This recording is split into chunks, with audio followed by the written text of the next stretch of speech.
9절, 10절, 2절 하나님 말씀으로 받겠습니다. 우리 다 같이 하나님 말씀 받겠습니다. 시작. 사탄이 여호와께 대답하여 이르되 욥이 어찌 까닭없이 하나님을 경외하리이까? 주께서 그와 그의 집과 그의 모든 소유물을 울타리로 두르심 때문이 아니니까? 주께서 그의 손으로 하는 바를 복되게 하사 그의 소유물이 땅에 넘치게 하셨음이니이다. 아멘. 오늘은 참신앙인가 유사신앙인가 15번째 시간입니다. 오늘은 나는 하나님을 사랑하는가 아니면 나 자신을 사랑하는가 라는 제목으로 이번 주와 다음 주 하다 보면 그 다음 주까지 이 주제를 가지고 하나님 말씀 나누려고 합니다. 하나님 말씀이 나누어질 때 하나님의 은혜가 우리 모두 가운데 함께 하시기를 축복하고, 특별히 하나님의 기준이 여러분에게 기준으로 보여지고 비춰지고 그 하나님의 기준이 작동될 수 있기를 주님의 이름으로 축복합니다. 제가 책 하나 들고 나왔는데 나는 진짜 구원받았나 라는 책이 있습니다. 나는 진짜 구원받았나. 이 책의 저자는 가디너 스프링이라는 목사님이신데, 이분은 16세기 미국을 대표하는 설교자입니다. 특별히 말씀 중심으로 부흥을 경험했던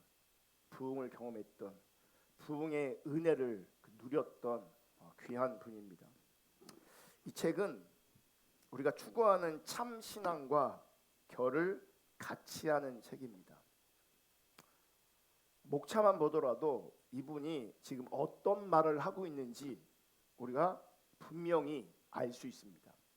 이 책은 1부, 2부 이렇게 구성되어 있는데, 1부는 구원에 대한 결정적이지 않은 증거, 구원에 대한 결정적이지 않은 증거. 첫째, 도덕적으로 탁월하다고 다 참된 신자는 아니다. 여러분, 도덕적으로 탁월한 것은 나쁜 게 아닙니다. 예수 믿는 사람들은, 특별히 참신앙을 가진 사람들은 도덕적으로 탁월해야 합니다. 이게 열매로 나타날 수 있습니다. 하지만 도덕적으로 탁월하다고 다 참된 신자는 아닙니다. 그러니까 참된 신앙이 아니어도 도덕적으로 얼마든지 탁월할 수 있습니다. 그러므로 도덕적 탁월함이 열매라 따라올 수는 있지만 이 도덕적 탁월함이 본질은 아닙니다. 두 번째, 복음에 대한 이론적 지식이 많다고 다 참된 신자는 아니다. 복음에 대해 분명하게 합니다. 복음에 대해 분명하게 이해가 있습니다. 그럼에도 불구하고 그렇다고 해서 참된 신자는 아닙니다. 그러니까 복음에 대한 이론적 지식이 많은 것도 본질이 아닌 겁니다.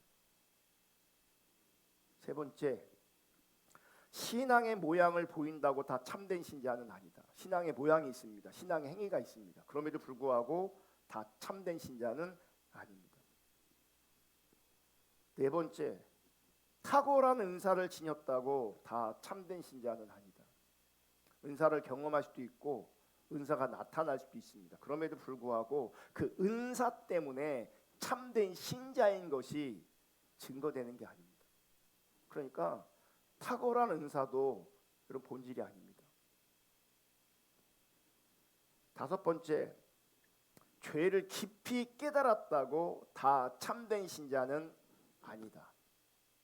죄를 깊이 깨달을 수 있습니다. 그럼에도 불구하고 다 참된 신자는 아닙니다. 지금까지 나열한 것은, 네 번째까지 나열한 것은 여러분 분명히 이해가 될 겁니다. 이게 본질이 아니라는 것을 분명히 이해할 건데, 5번, 죄를 깊이 깨달았다고 다 참된 신자는 아니다. 죄를 깊이 깨달으면 참된 신자 맞는 거 아닌가라는 생각이 있을 겁니다. 이분이, 그래서 이 부분은 좀 설명이 필요해서 설명을 안 하려고 하다가 책에 이렇게 써 있어요. 좀 읽어드릴게요. 신앙을 가지려면 반드시 죄를 깨달아야 합니다.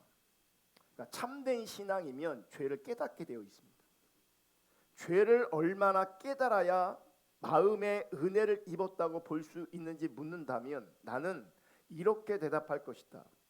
자신이 너무 악하여 거듭나게 하는 은혜가 필요하며 자신의 죄가 너무 커서 영원한 정죄를 받아야 마땅하며 자신이 너무 무력하여 전능하신 구주가 필요하다는 사실을 깨닫지 못한 사람은 하나님의 자녀가 될 수 없다.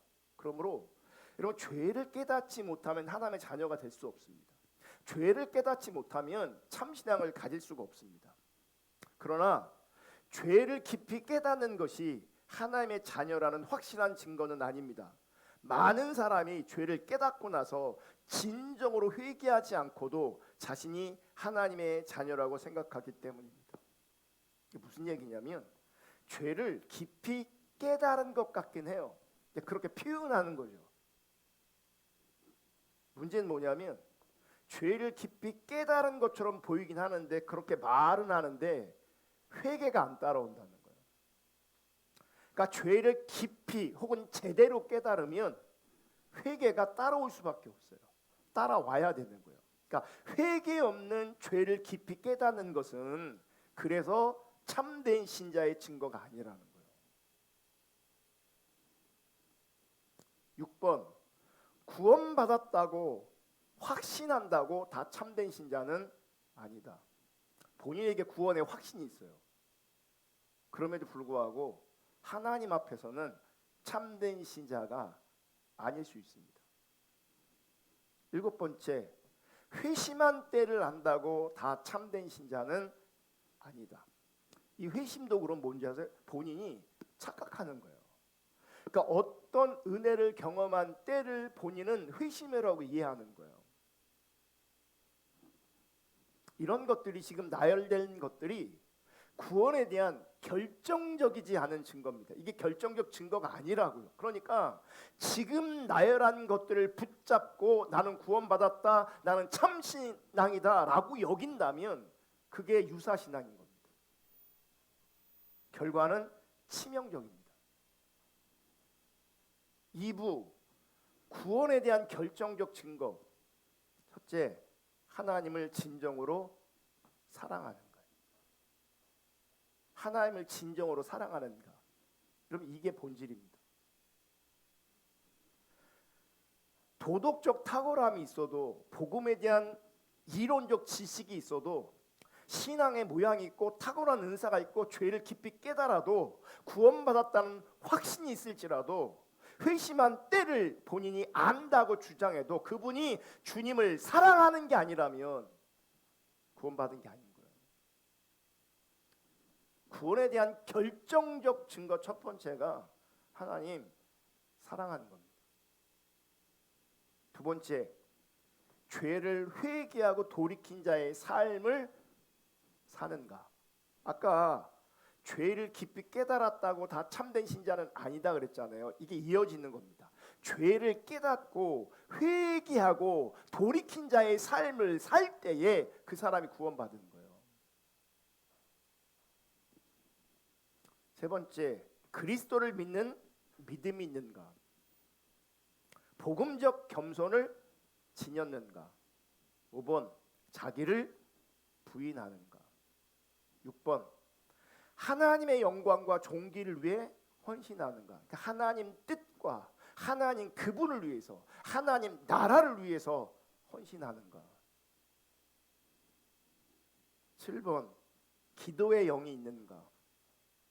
여러분, 이게 사실은 1번이 되면, 1번이 뭐예요? 하나님을 진정으로 사랑하는가. 이게 실제가 되면 나머지 것들이 따라옵니다.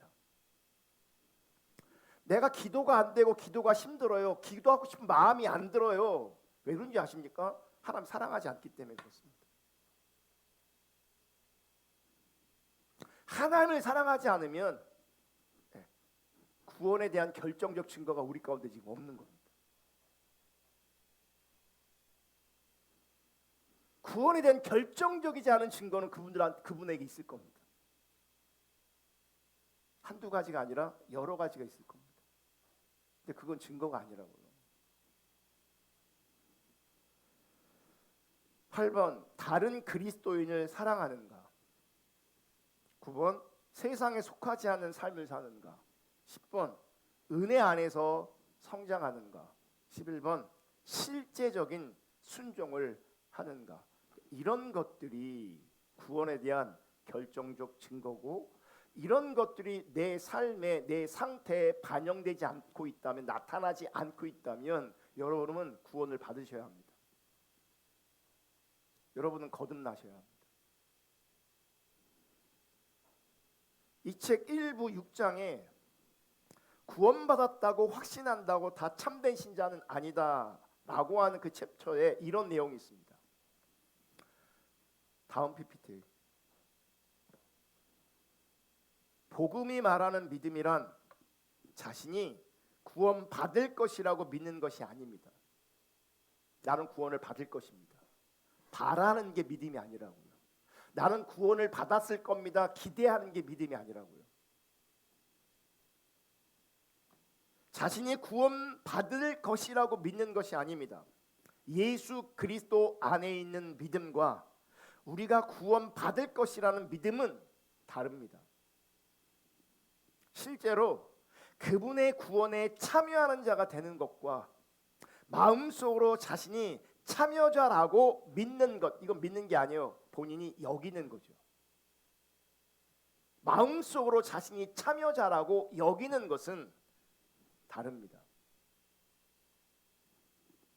그러면서 가디너 스프링은 하나님을 최고로 사랑하는 것은 회심한 마음의 결정적인 증거다, 이렇게 말합니다.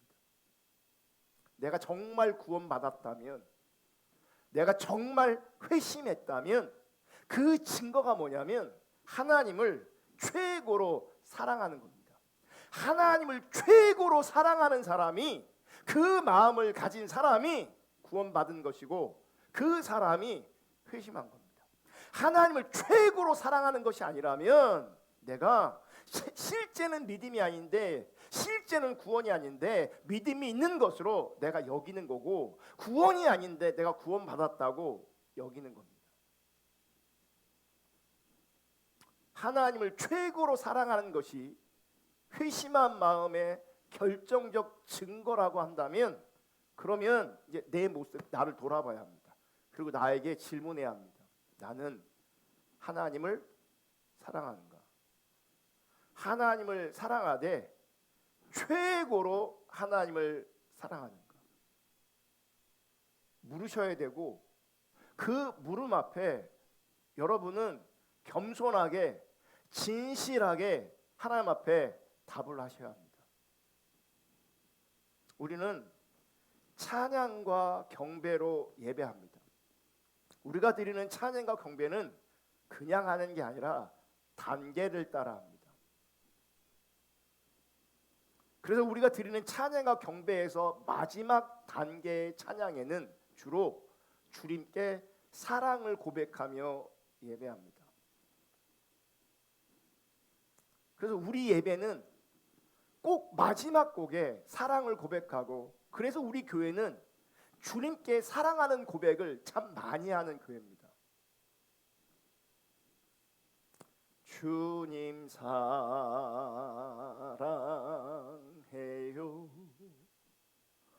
온 맘과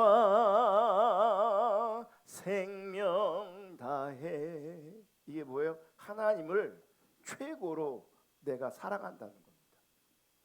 주님만, 주님만, 주님만 사랑해요. 하나님을 최고로 사랑한다는 겁니다. 온 맘 다해 사랑합니다. 온 맘 다해 사랑을 고백한다는 것은 내가 하나님을 최고로 사랑한다는 것입니다. 그런데 여러분, 이러한 찬양을 따라 부르는 것이 주님에 대한 우리의 신앙과 사랑의 진정성을 드러내는 것은 아닙니다. 이 고백과 내 상태가 일치해야 이 사랑의 고백이 하나님 앞에 받아들여지는 거죠.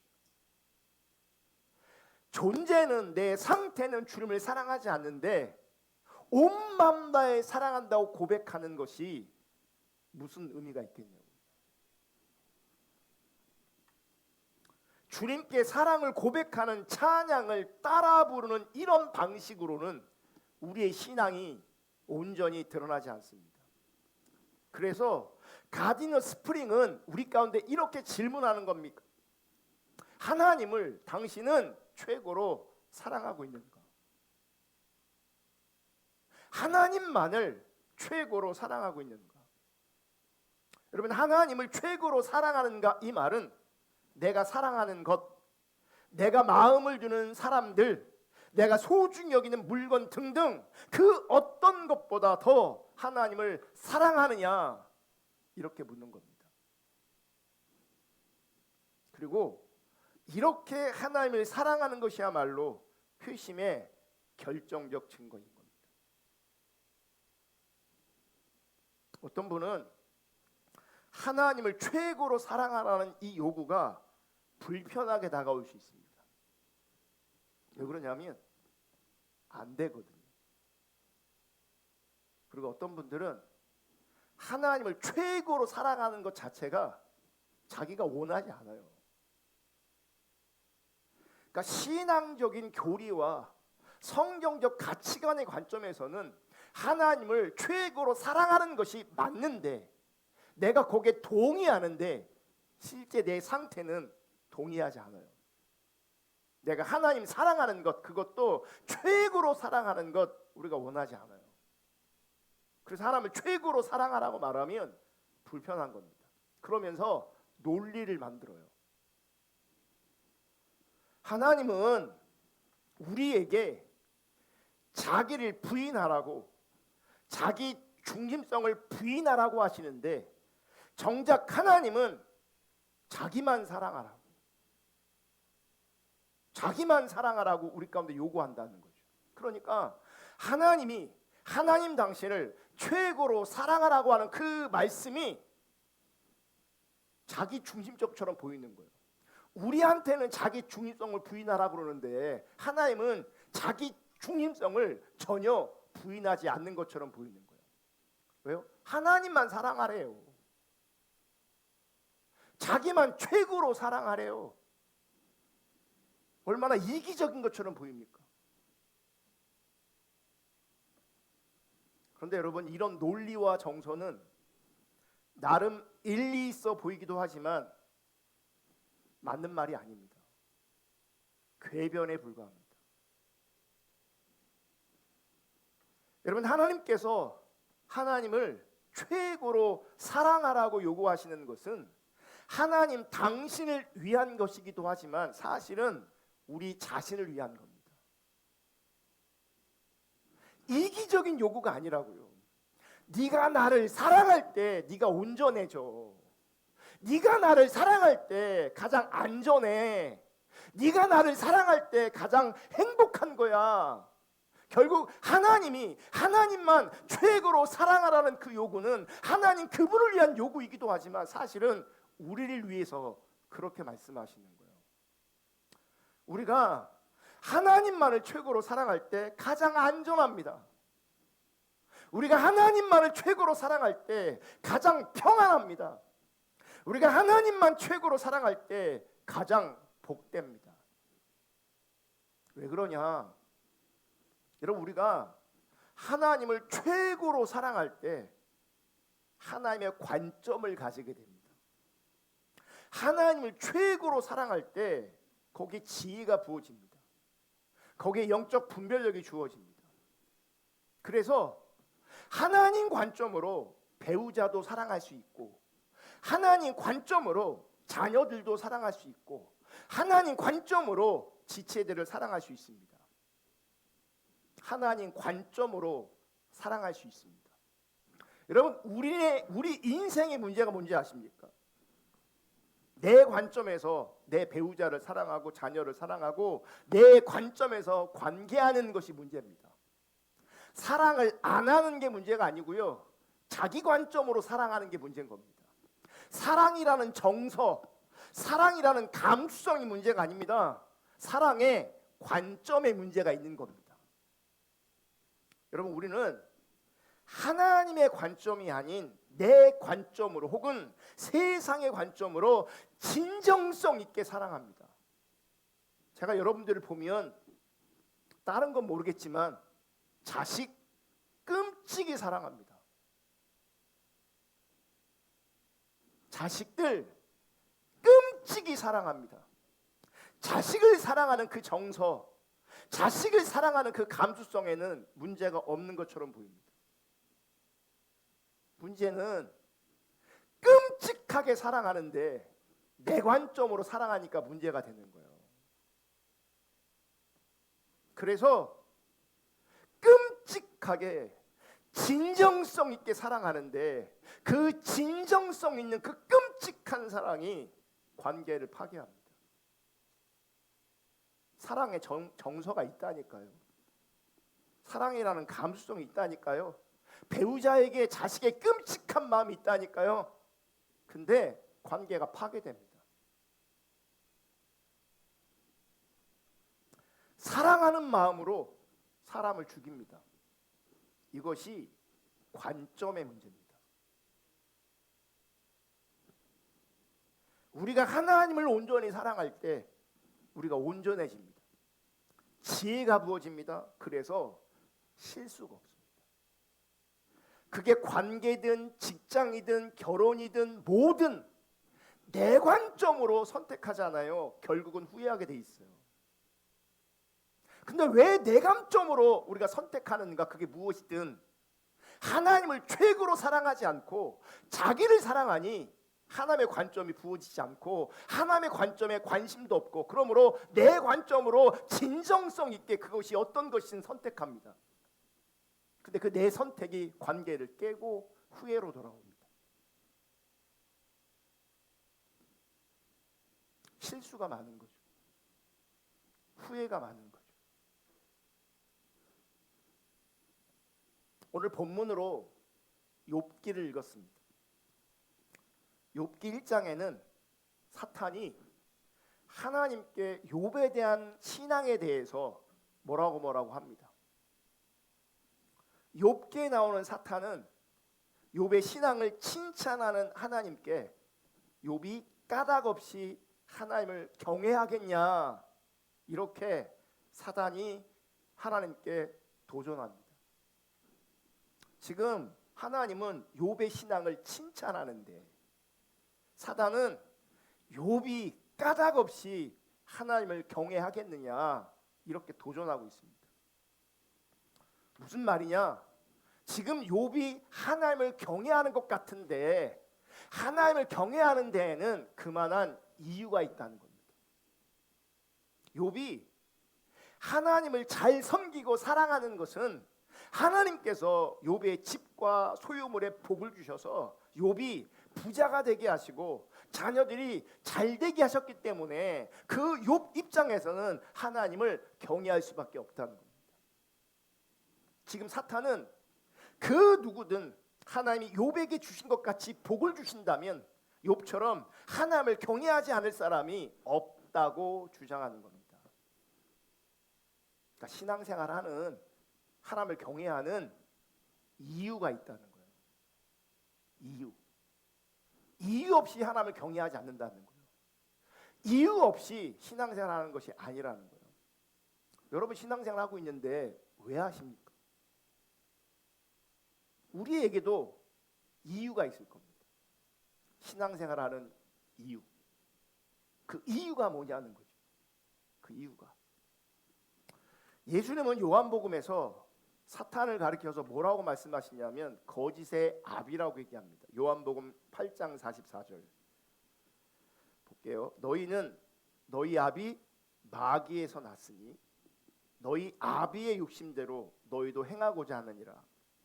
그는 처음부터 살인한 자요 진리가 그 속에 없으므로 진리에 서지 못하고 거짓을 말할 때마다 제 것으로 말하나니. 이게 뭐냐? 거짓말하는 것이 사단의 본성이라는 거예요. 거짓이 사단의 정체성이라는 거예요. 그럼 보세요. 너희는 아비 마귀에게서 났으니, 얘기는 뭐냐면 너희가 마귀 새끼라는 거죠. 마귀의 정체성이 뭐예요? 거짓이에요. 그러면 우리 인간이, 그 어떤 사람이 마귀에게 났으면 그의 정체성이 또 뭐겠어요?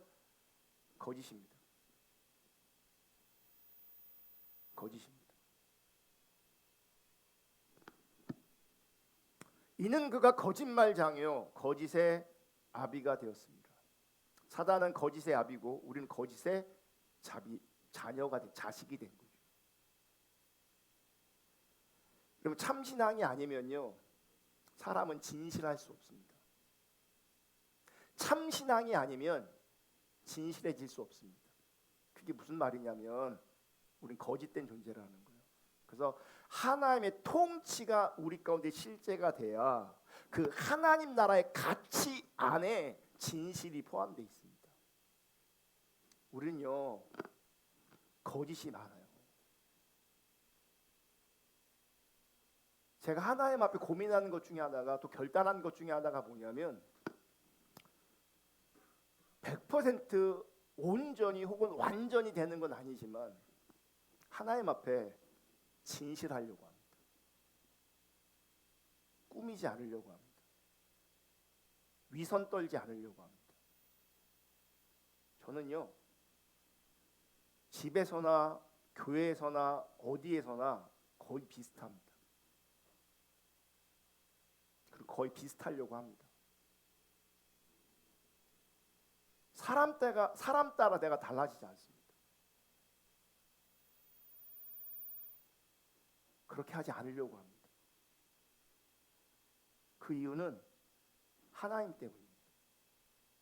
하나님 나와 함께 하시고 하나님 나를 다스리시고 통치하시고 내가 그분을 알기로 하고 내가 그분을 사랑하기로 하기 때문에 그분 앞에 진실하기로 합니다. 여러분, 우리가 하나님을 피해 숨을 곳이 있나요? 하나님을 피해 숨을 곳이 있냐고요? 없잖아요.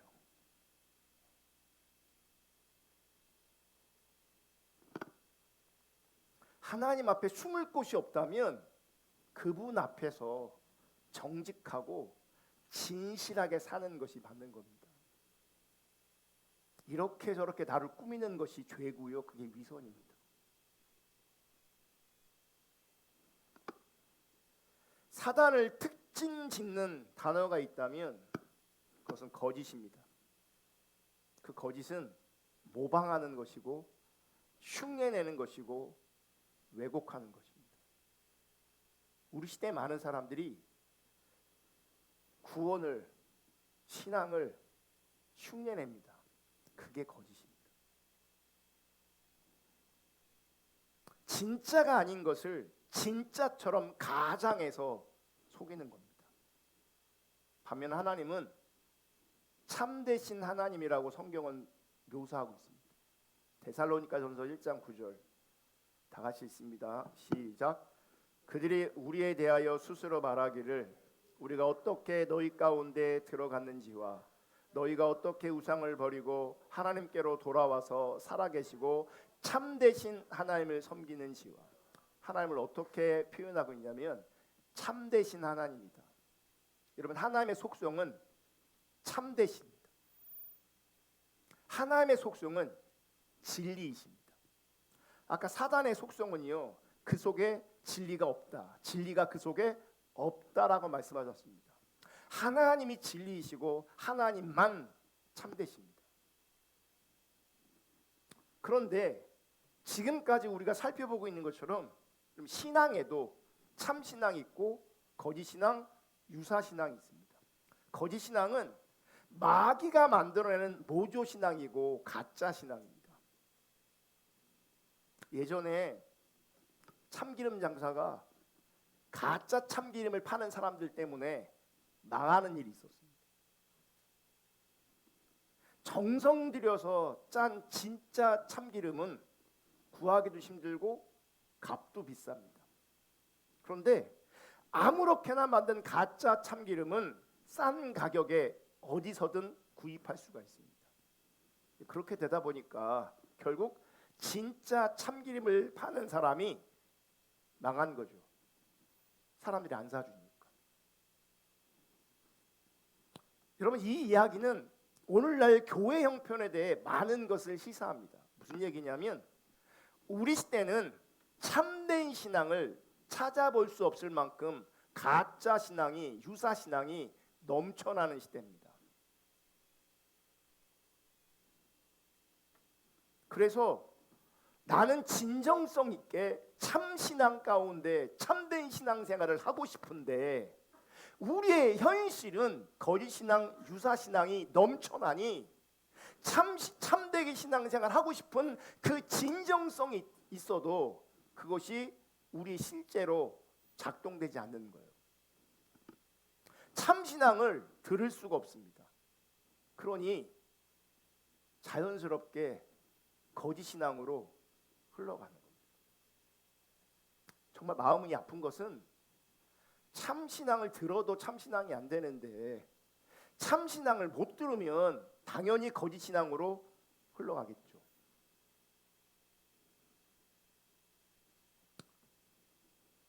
여러분, 거짓이 많아지면 그 많아진 거짓이 진리처럼 작동됩니다.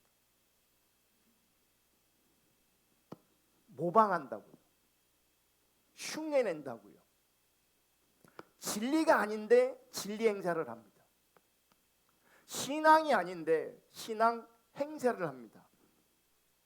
거짓이 많아지면 무서운 결과를 가지고 오게 되는 겁니다. 그래서 우리 교회에서 지금 다루고 있는 참신앙과 유사신앙의 문제는 너무나 중요한 문제입니다. 미국의 1차 대각성 운동이 일어났을 때 귀하게 쓰임받았던 사람이 조나단 에드워드입니다. 그럼 대각성 운동이 일어났어요. 여기저기서 막 회개하는 일들이 벌어지고 여기저기서 부흥이 임했습니다. 많은 사람들이 성령의 큰 은혜를 경험하게 되었습니다. 그런데 거기에는 사단의 역사도 함께 있었습니다. 그러니까 여기저기서 막 회개하는데 그 안에 사단의 역사도 있다고요. 여기저기서 부흥을 경험하는데 그 안에 사단의 역사도 있다고요. 그럼 우리는 그걸 구분할 수 있습니까, 없습니까? 우리가 예배를 드렸는데 은혜가 충만했어. 많은 사람들이 은혜 받았대.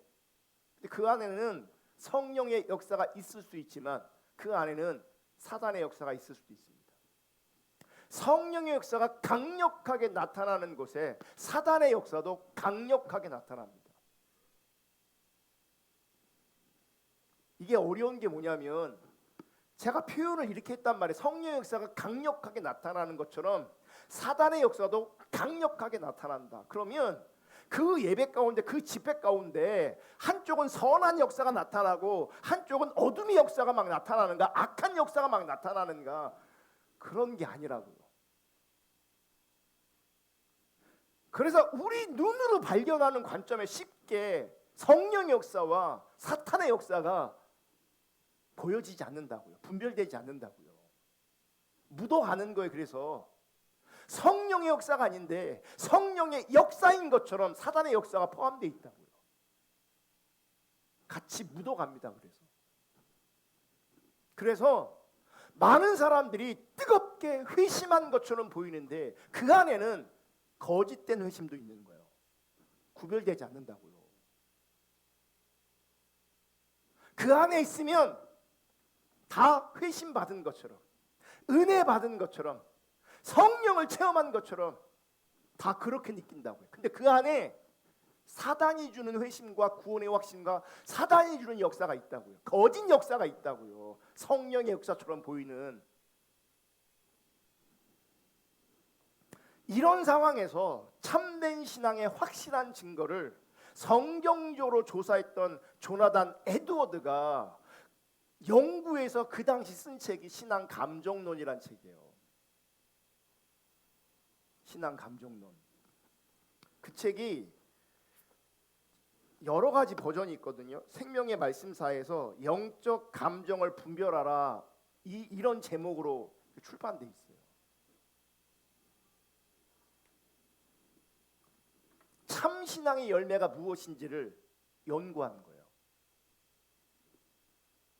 조나단 에드워드가 참된 신앙과 유사 신앙을 연구했던 것처럼 우리도요, 참된 신앙이 무엇인지 유사 신앙이 무엇인지 분명하게 인식할 수 있는, 정리할 수 있는 그런 은혜가 부어지기를 주님의 이름으로 축복합니다.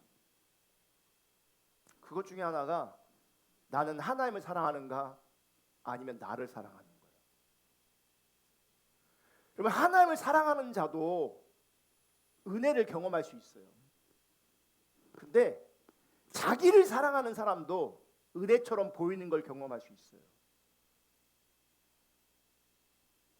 하나님 사랑하는 자가 성령의 능력과 은사를 경험할 수 있어요.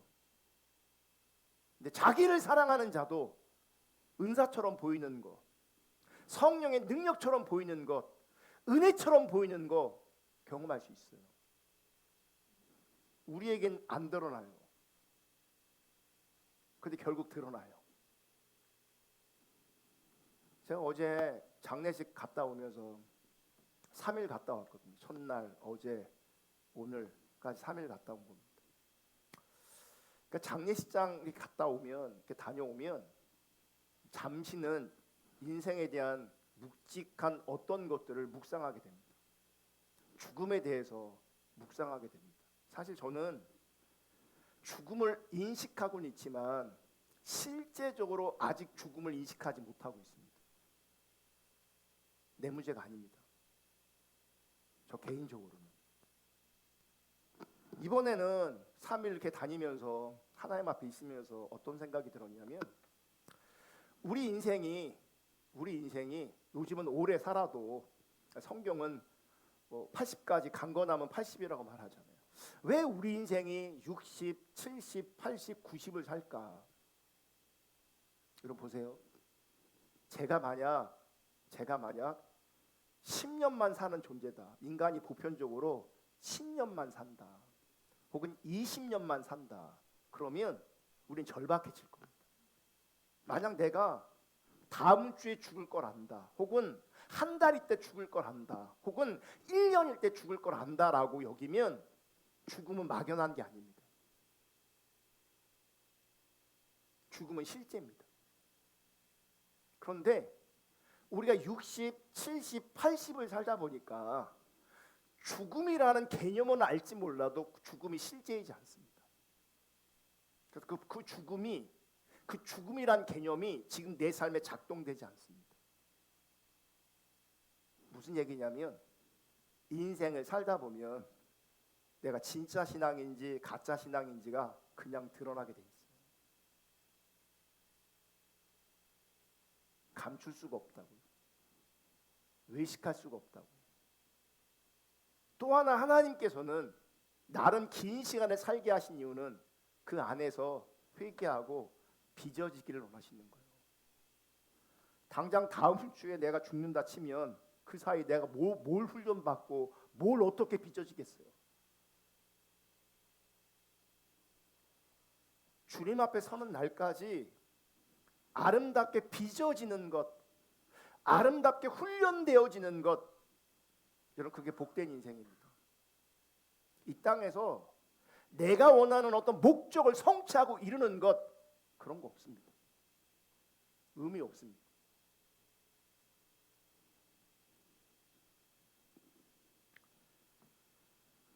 욥기 1장에 보시면 하나님께서는 주전 2000년경에 살았던 욥이라는 사람의 신앙에 대해서 칭찬과 인정을 아끼지 않으십니다. 그러니까 주전 2000년이라고 그랬잖아요. 이게 무슨 말이냐면 예수님이 지금부터 2000년 전에 이 땅에 오셨고, 예수님이 오시는 그 기점을 그 2000년 전, 더 뒤로 가는 2000년 전에 욥이라는 사람이 있었다는 거예요. 그리고 욥의 시대에 우리가 잘 아는 사람이 등장해요. 같은 시대래요. 아브라함. 그러니까 족장 시대라는 거죠.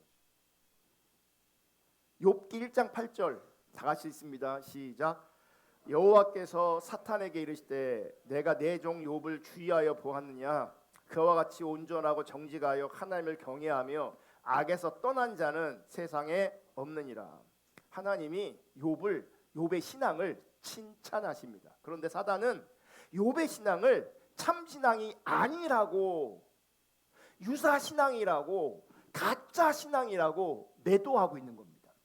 하나님은 참신앙이라고 말씀하시고 사단은 가짜신앙, 거짓신앙, 유사신앙이라고 말하는 겁니다. 왜 사단이 그렇게 말하냐면 지금 욥이 하나님을 경외하는 것처럼 보이는 거 맞습니다. 하지만 거기엔 그럴 만한 이유가 있습니다. 하나님이 욥에게 잘해주니까, 욥을 잘되게 해주니까 어떻게 욥이 하나님을 사랑하지 않겠습니까? 이렇게 도전하는 겁니다.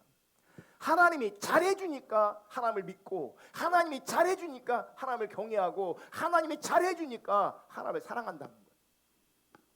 여러분, 같은 논리로 우리 시대의 많은 사람들이 신앙생활을 멈추거나 신앙생활을 하지 않습니다. 무슨 얘기냐면 하나님이 자기한테 잘 안 해준다는 거야. 하나님이 나한테 해준 게 뭐냐, 이런 자세를 가지고 있는 거죠. 하나님 믿어봐야 유익이 하나도 없더라. 그러니까 이런 거죠. 하나님이 잘해주면 사랑하고 하나님이 잘해주지 않으면 사랑하지 않게 되어지는 거죠. 하나님이 나한테 잘해주면 열심히 하고 하나님이 나한테 잘해주지 않으니 열심히 안 하는 거죠. 성경을 보면 욥은 하나님을 경외했다고 나옵니다. 여러분, 하나님을 경외했다, 하나님을 경외한다라는 이 말은 하나님을 믿고 하나님을 사랑하고 하나님께 자신의 인생을 온전히 드리는 신앙의 모든 태도를 함축한 표현이에요. 그러니까 하나님을 경외한다는 말은 그 안에 하나님을 바르게 순리한다, 하나님을 사랑한다는 표현이 들어가 있는 거고, 또 하나님을 사랑한다고 말하면 하나님을 사랑한다는 그 말에 하나님을 믿고 순리하고 하나님을 경외한다는 말이 포함되어 있는 거예요. 이렇게 말하는 사람들이 있거든요. 교회 생활을 하니까 자기는 믿음 있는 거죠. 왜냐면 신앙생활을 하고 있어요. 근데 교회는 다니는데 신앙생활을 하고 있는데 자기는 하나님을 사랑하지 않는데, 하나님을 사랑하는 것에 문제가 있대. 그래서 믿음이란 개념과 하나님을 사랑한다는 개념을 분리시키는 거예요. 자기는 믿음이 있지만 하나님을 사랑하지 않는다고 말하는 거예요. 실제 성경은 믿는다는 개념 안에 하나님을 경외한다, 하나님을 사랑한다 포함되어 있는 거예요. 하나님을 경외한다, 그 안에 하나님을 신뢰하고 하나님을 사랑하는 게 포함되어 있는 거예요. 하나님을 사랑한다, 그러면 믿는 게 하나님을 사랑하는 거예요. 믿는 게 하나님을 경외하는 거예요. 하나님을 경외하는 게 그분을 사랑하는 거예요.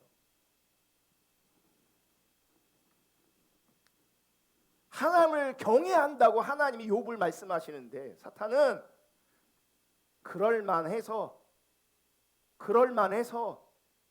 나름 이유가 있어서 욥이 하나님을 경외한다, 하나님을 경외하는 데는 다 이유가 있다, 그렇게 얘기하는 겁니다. 삶의 모든 면에 어려움이 없어. 주변을 들어보니 다 아프고 힘들고 어렵게 사는데 욥은 편안하게 잘 살고 있어. 부와 명예와 권력, 그 모든 것들이 하나님으로부터 주어졌어. 그러면 누가 욥처럼 하나님을 경외하지 않겠냐, 이렇게 마귀가 도전하고 있어요. 물론 사단의 말은, 사단의 주장은 틀린 것입니다. 결국 하나님은 욥의 신앙이 참된 신앙이었음을 빚어가시고 드러내십니다. 그럼 여기서 우리가 생각해 볼 것이 있습니다. 나는 욥이 아니라, 그러니까 사단이 욥에게 이유가 있어서 믿는 거야, 이유가 있어서 하나님을 경외하는 거야, 이유가 있어서 하나님을 사랑하는 거야, 이렇게 도전하고 있다면 나는 왜 하나님을 사랑할까? 나는 왜 하나님을 믿을까? 나는 왜 여기 있을까? 이 질문 앞에 답하셔야 되고요. 나는 왜 하나님을 사랑할까? 왜 하나님을 믿을까? 하나님을 경외할까? 이 질문 앞에 이런저런 대답이 나올 수 있습니다. 다양한 대답이 나올 수 있죠. 하지만 그 모든 대답들을 정리하면 두 가지 중 하나의 범주에 속하게 됩니다.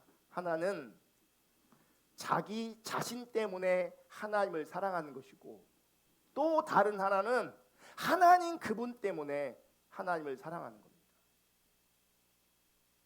나 때문에 하나님을 경외하고 사랑하고, 혹은 하나님 그분 때문에 그분을 사랑하고 그분을 경외하는 거예요. 욥의 신앙이 가짜라는 사단이 하고 있는 주장의 핵심은 욥이 자기 자신 때문에 하나님을 사랑한다는 겁니다. 하나님이 욥에게 복 주시니, 잘되게 하시니, 그래서 자기 자신 때문에 하나님을 사랑하고 하나님을 경외한다는 겁니다. 이게 사단의 주장입니다. 만약 사단의 말이 옳다면 욥의 신앙은 유사신앙이고 거짓신앙입니다. 그래서 사단은 지금 그것을 증명하려고 하는 겁니다.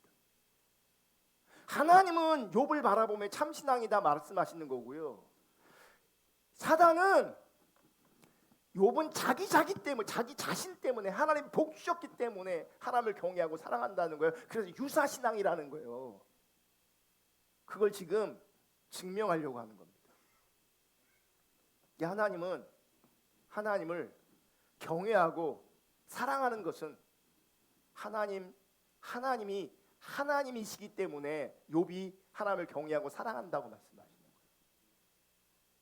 거예요. 욥 자신 때문이 아니라 하나님이 하나님 되시기 때문에. 그래서 어떤 일이 벌어집니까? 사단은 하나님의 허락을 받아서 고난을 통해서 이제 검증에 들어갑니다. 자기 자신 때문에 하나님을 사랑하며 경외하는 것인지, 아니면 하나님이 하나님 되심으로 사랑하고 경외하는 것인지, 자기 자신 때문에 하나님을 사랑하며 하나님을 경외하는 것이라면 그것은 하나님을 사랑하는 거나 하나님을 경외하는 것이 아닙니다. 본질은 하나님을 경외하고 사랑하는 것처럼 보일지 몰라도 본질은 자기를 사랑하는 겁니다. 그건 거짓신앙입니다. 성경이 말하는 하나님을 사랑하며 하나님을 경외하는 것은 그냥 하나님이 하나님이시기 때문입니다. 하나님이 하나님 되시기에 하나님을 사랑하고 경외하는 것입니다. 그리고 하나님이 하나님 되시기에 하나님을 사랑하고 경외하는 것이 참된 신앙입니다. 나를 위해 하나님을 믿는 모양을 가지고, 나를 위해 하나님을 사랑하는 모양을 가지고, 나를 위해 경외하는 모양을 가지는 것은 참된 신앙이 아니라 유사신앙이고, 그 유사신앙은 드러나게 돼 있어요. 인생을 살다 보면 드러나게 돼 있어요. 여러분, 제가 자주 언급하지만 시대마다 참 신앙인은 소수였습니다. 유사신앙, 가짜신앙이 주류였습니다. 주류. 제가 갑자기 일제강점기 때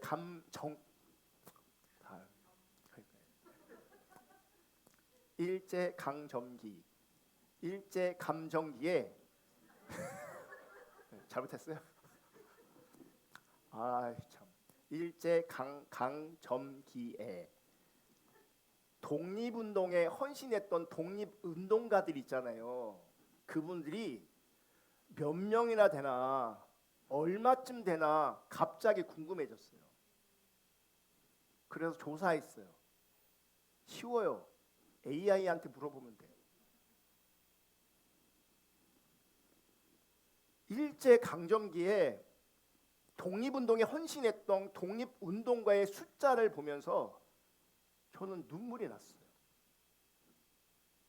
이분들이 정말 나라를 사랑했구나. 민족을 사랑했구나. 여러분, 조선이 망했을 때에, 망해가는 조선은요 그렇게 희망적인 나라가 아닙니다. 백성들은 살기가 정말 힘들었습니다. 나라가 해준 게 없습니다.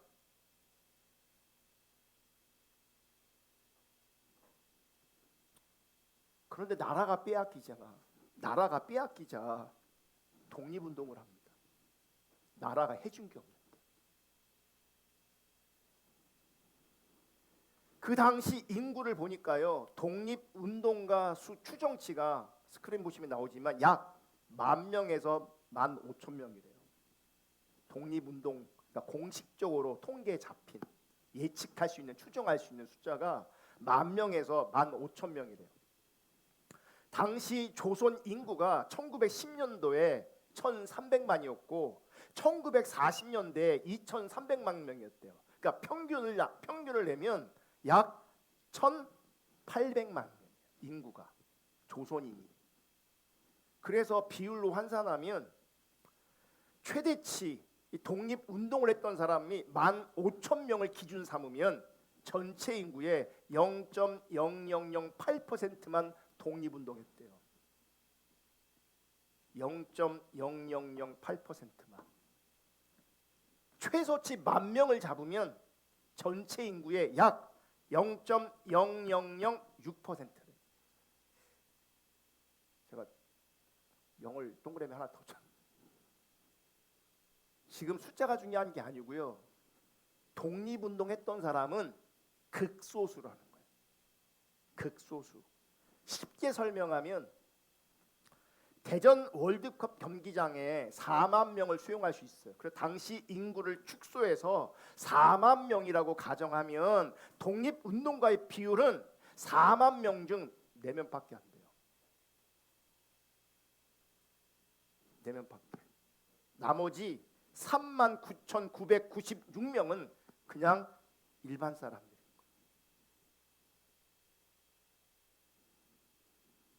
학교로 비유하면 그 월드컵 경기장으로 비유하면 극소수라는 이제 그 느낌이 있습니다. 비율을 높여서 한 반에 50명 있다고 하면 독립운동가 비율은 50개 반 중 1명꼴입니다. 즉 전체 학생, 그러니까 그 2,500명 중에 5명 정도만 독립운동에 직접 참여한 게 되버려요. 많이 잡아도, 많이 올려도 2,500명 중에 5명. 그림 보이. 비율이 중요한 게 아니라 느낌이 중요한 거예요. 저 많은 사람 중에 저 빨간 사람만 뭐예요? 독립운동한 거예요.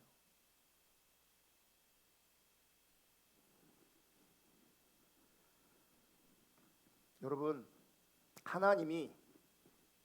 하나님이시기에 하나님을 사랑하는 사람은 마치 일제 강점기에 독립운동을 했던 사람들처럼 극소수입니다. 꼭 저런 비율이라고 말하는 게 아니에요. 작다고. 우리는 그 좁은 길을 가고 있는 겁니다. 우리는 아무도 가지 않는, 아무도 갈 수 없는 그 길을 가는 겁니다.